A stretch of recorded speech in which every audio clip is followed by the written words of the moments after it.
দেশের প্রচলিত ইটভাটার ধোঁয়া ও কার্বন নিঃসরণের প্রভাবে বিপর্যয়ের মুখে পরিবেশ।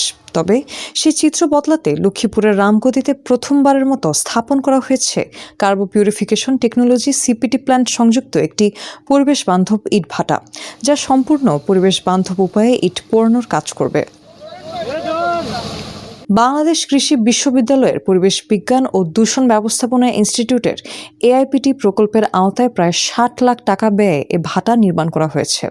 এখানে ৭টি চেম্বারের একটি বিশেষ বয়লারে প্রতিদিন ৩টি চেম্বার করে ইট পোড়ানো হচ্ছে। নতুন এই প্রযুক্তিতে চিমনি থেকে নির্গত ধোঁয়া বিশেষ প্রক্রিয়ার মাধ্যমে পরিশোধনের ব্যবস্থা রাখা হয়েছে। এতে বায়ু দূষণ কমার পাশাপাশি পরিবেশ সুরক্ষিত থাকবে। যেন পরিবেশের ক্ষতি না হয় সেজন্য আমরা ইঞ্জিনিয়ার আলিশান সাহেবের পরামর্শে পরিবেশ দপ্তরের দিক নির্দেশনায় আমরা এই প্যাটার্নটা উদ্বোধন শুরু করছি। আপনারা আমাদের জন্য দোয়া করবেন যেন আমরা পরিবেশের ক্ষতি না করে ব্যবসাটা করতে পারি।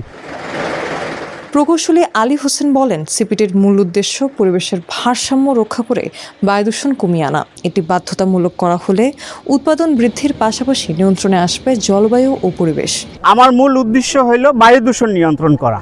দেখা গেল যে ইট ভাটা বা যে কোনো, এটা যে শুধু ইট ভাটার জন্য বিষয়টা তা না, যে কোনো ইট ভাটা বা শিল্প কারখানায় ওরা কি করতেছে, সরাসরি ধোঁয়াটা উপরে ছেড়ে দিচ্ছে।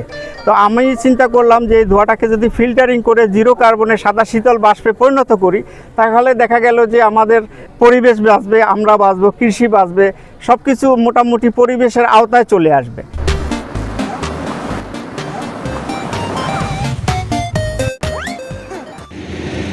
চলমান এআইপিটি প্রকল্পটির মাধ্যমে বায়ুমণ্ডল পর্যবেক্ষণ ও দূষণের মাত্রা নিরূপণের কাজ চলছে। ভবিষ্যতে যা বায়ু দূষণ নিয়ন্ত্রণে গুরুত্বপূর্ণ ভূমিকা রাখবে বলে মনে করছেন গবেষকরা। কার্বো পিউরিফিকেশন টেকনোলজি বা সিপিটি অন্য কনভেনশনাল বা চিরাচরিত প্রচলিত যে ইটভাটাগুলো রয়েছে তার তুলনায় অর্ধেকেরও বেশি, মানে দ্বিগুণেরও বেশি মাত্রায় দূষণ কমিয়ে নিয়ে আসতে সক্ষম। আমরা অলরেডি 5টা ইটভাটার যেখানে কার্বো পিউরিফিকেশন টেকনোলজি ব্যবহার করা হচ্ছে সেগুলোর বায়ুমান পর্যবেক্ষণ করে সেটার ফলাফল ল্যাবরেটরিতে বিশ্লেষণ করে যেটা পেয়েছি, সেখানে কার্বন ডাই অক্সাইডের পরিমাণ কমে এসেছে প্রায় 88 বা 88%, মিথেনের পরিমাণ কমে এসেছে প্রায় 62% এবং নাইট্রাস অক্সাইডের পরিমাণ কমে এসেছে প্রায় 50%। স্থানীয়রাও এই উদ্যোগকে স্বাগত জানিয়েছেন। তাদের প্রত্যাশা, এই ধরনের প্রযুক্তি কার্যকর হলে ইটভাটাকে ঘিরে দীর্ঘদিনের পরিবেশগত উদ্বেগ অনেকটাই কমে আসবে। এখান থেকে মেশিনটা চালাই, আমরা হাওয়াটা দিই, হাওয়া দিলে তখন কয়লা মারে, তখন সেখান থেকে ইট পোড়া হয়। এটাতে কোনো ক্ষতি হবে না। আমাদের কৃষক ভাইরা কৃষি ক্ষেত করে, আপনার প্রতি কোনো ক্ষয়ক্ষতি হবে না, আমাদের মানুষের কোনো ক্ষয়ক্ষতি হবে না। ঠিক আছে, ওই উদ্যোগটা নিয়ে আমাদের কোম্পানি সাহেব এই জিনিসটা করেছে। আমরা এটাতে সুবিধা ভোগ করি, ভালো হবে, এটা আমাদের জন্য মঙ্গল হবে। এটা কোনো পরিবেশ নষ্ট করে না, এটা খুবই ভালো।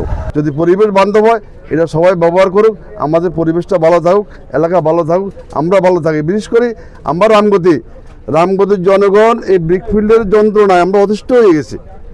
একটা ইউনিয়নে 35টা ব্রিকফিল্ড আছে, পরিবেশ এত বিপর্যয় অবস্থা, আমরা এটা চেয়ে উত্তরে পথ চাই।